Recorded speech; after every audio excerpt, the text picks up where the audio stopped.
Coming up on Cards and Collectibles, an episode full of 90s nostalgia. Don't forget to rewind, a VHS collector for the ages. Floor-to-ceiling Hot Wheels and diecast treasures. And Matt explains the junk wax era.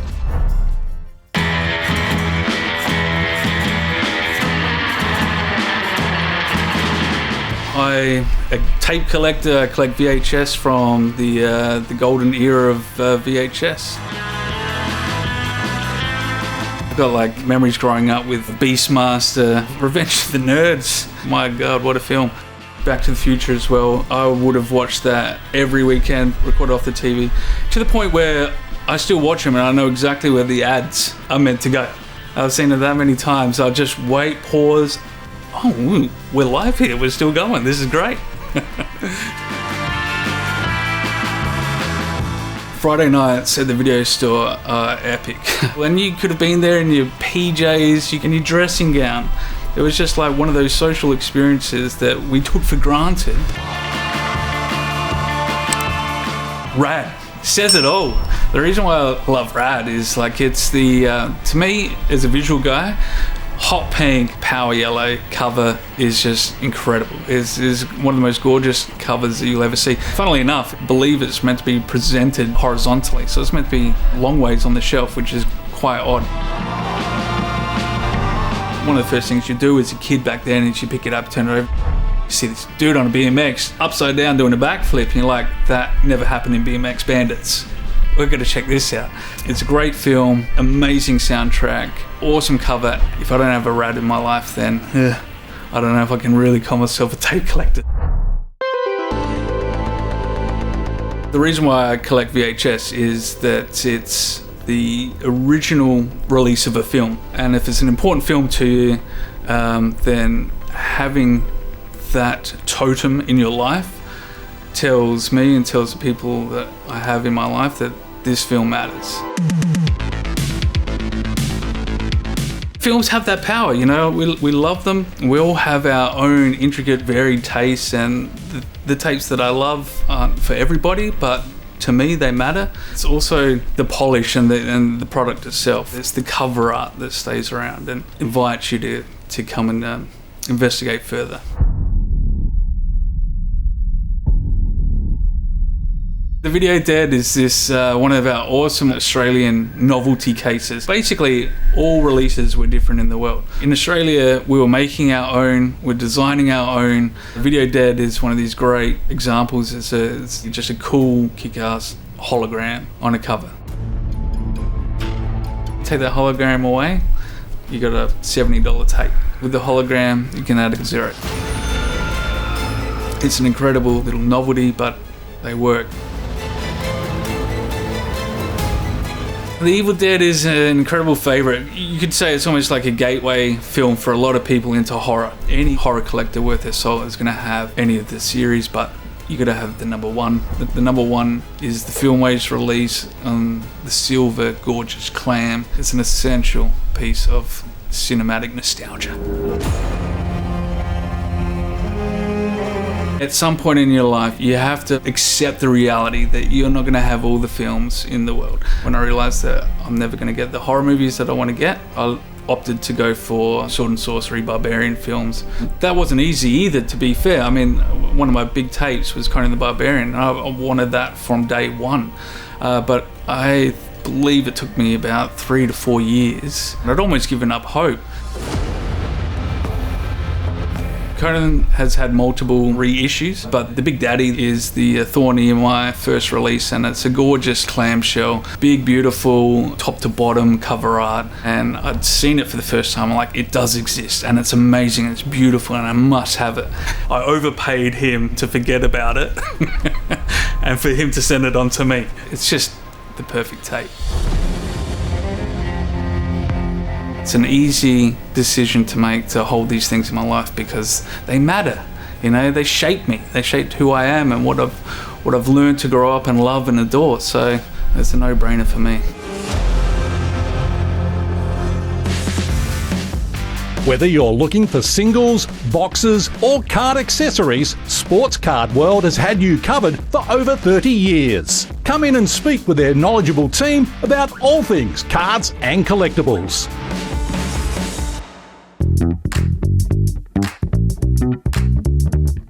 If you have children under the age of 30 and you ask them what a VHS is, they'll probably just look at you blankly. But for those of us old enough to remember the joys a video cassette could bring and the trips to the local Blockbuster, then it's easy to understand the nostalgia one can feel for certain movies. But due to their repetitive usage, most tapes didn't fare too well over the years and often found their way into the rubbish. Every now and again though, some videotapes managed to sneak through the years with minimal damage, wear and tear, and in some cases, still sealed.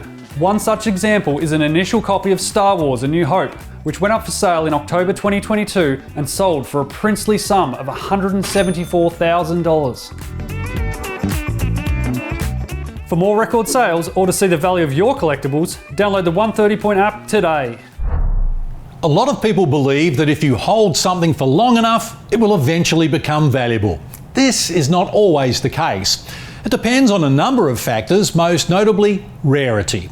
So, have you ever wondered whether your childhood trading cards are worth anything?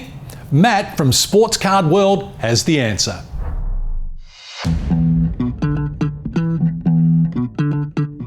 The 90s is a very nostalgic time for card collecting, and if you didn't live it, it's really hard to explain just how popular card collecting was. There was shops everywhere for cards. I mean, you couldn't go to your local shopping centre and not find a place selling cards. It was such a boom and everyone collected cards in the 90s. You'd put a card there and literally sometimes within an hour or two, you had sold it. You wouldn't have a card on the shelf for more than a couple of days. The difference between today's collecting and the 90s was today there's just like one company that does manufacturing. Back then there was multiple companies, Upper Deck, Topps, Fleer, Skybox to name a few. The competition to bring out new card designs and everything was really great, and each company tried to outdo each other with a new set design or something like that. You never knew what was going to come out. In the 80s and the very early part of the 90s, most card sets just had the base cards. But as it started to really get popular around that 93, 94 period is when they started bringing in what they call insert cards. So special cards that were randomly inserted into packs. Some of those ones at the time became valuable.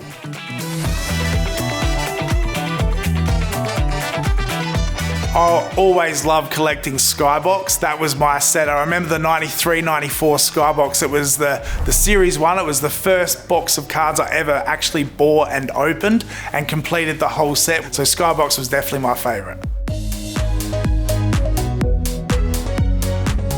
By far, some of the most popular inserts would have been the Fleer Ultra Scoring Kings from 93, 94. Very iconic card, purple with lightning in the background, and the Michael Jordan is one of probably everyone's most favourite cards. Other sets were Fleer Team Leaders and Fleer Total Ds from the 92, 93 set.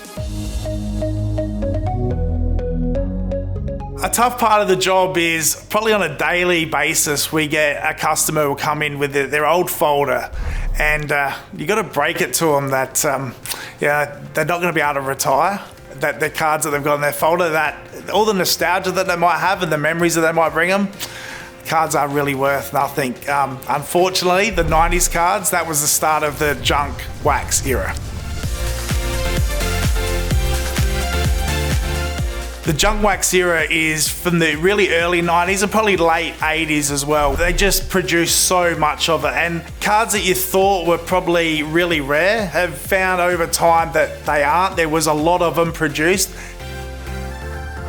If you're going to go look at your old cards and find your folder, whether it's out in the garage or maybe at mum and dad's house, I'm going to break it down to you. Most cards from the early 90s through to about 1996 are probably worth nothing, apart from a few cards.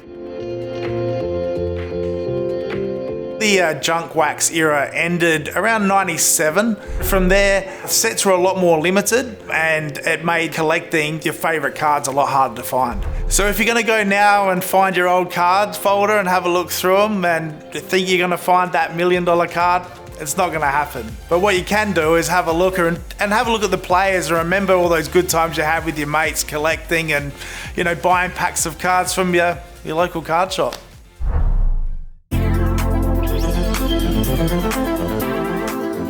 Who remembers hologram cards? In the 90s, NBA hologram cards were the crown jewels of any card collection. Companies like Upper Deck and Skybox introduced 3D holographic designs featuring stars like Michael Jordan and Shaquille O'Neal. But as a decade wore on, mass production flooded the market and demand plummeted, turning once prized hologram cards into a relic of the collecting boom. I remember one of the first sets I ever collected was the Holo Jam set. I love the way that when you got the card in the right light that the player's image would just be so bright. I also like the cards that just have the player's face, so when you tilt it in the light, their eyes follow you from side to side. Head to our socials and tell us what you remember about hologram cards. For every Hot Wheels collector, each car has a story. For Tim de Longville, his collection isn't just about the die-cast treasures themselves. Some of his cars are a tribute to resilience, love, and a trip to Malaysia with his wife Melanie that changed their lives forever.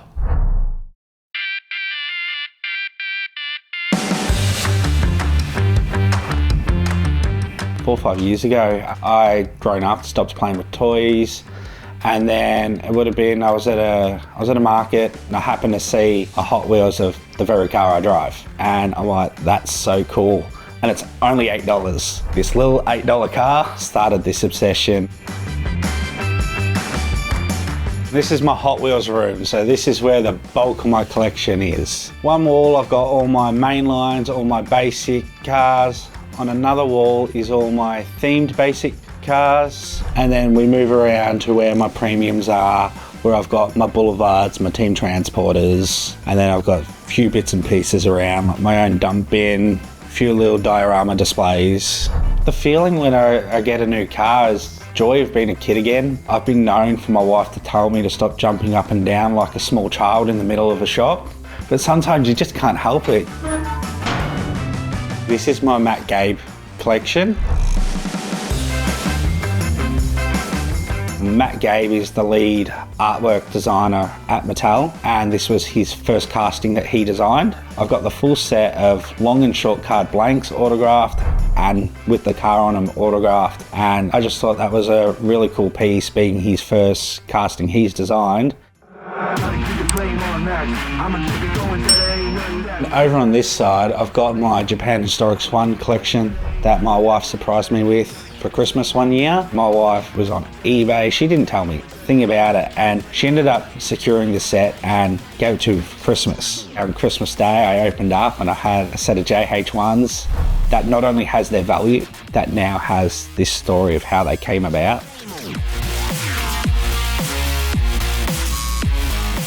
At the first Australian Diecast Expo, they had a whole bunch of event cars. There was a VIP dinner, which I was able to attend. And at that dinner, there was a VL Commodore, and it was one of 220, I believe. And that was made by Oswheels, local Australian diecast company. And then we also had a pop race car. They did a Skyline for the event, and that was also numbered to 300 cars made. And then at the event, I managed to pick up the rest of the event cars, which was another 2 VLs and another Skyline. It's been so long waiting for Australia to get something that it's nice to have almost the full set of the Australian Diecast Expo's first year cars. I think what makes Hot Wheels so sought after for a lot of people is it doesn't matter the situation you're in life. You can still collect. For a basic mainline, you're spending $2, but then you can spend anywhere up to thousands and thousands of dollars for a single car. This here is my Boulevard set. There's over 100 cars in this set. At this current state, I'm only missing 2. This is what got my wife into collecting with me. When there's Boulevards missing, my wife goes on the hunt. It's almost like the Boulevards has become her set. Just to have that common interest that just started off as my thing, and spending time together, you can't pass that up. So over here, I've got my Proton Saga from Malaysia. This was the first Malaysian car made into a Hot Wheels. My wife had to go to Malaysia for some life-saving surgery. It was a difficult time, and being able to go out and collect the thing that brings me so much joy during that difficult time. So what kept my head up, and as a husband, I got to sit there and be the strong one. So because obviously she's going through a lot, so that helped keep my head up so that I could help keep her head up. And that's why Hot Wheels means a lot more than just a $2 toy car to me.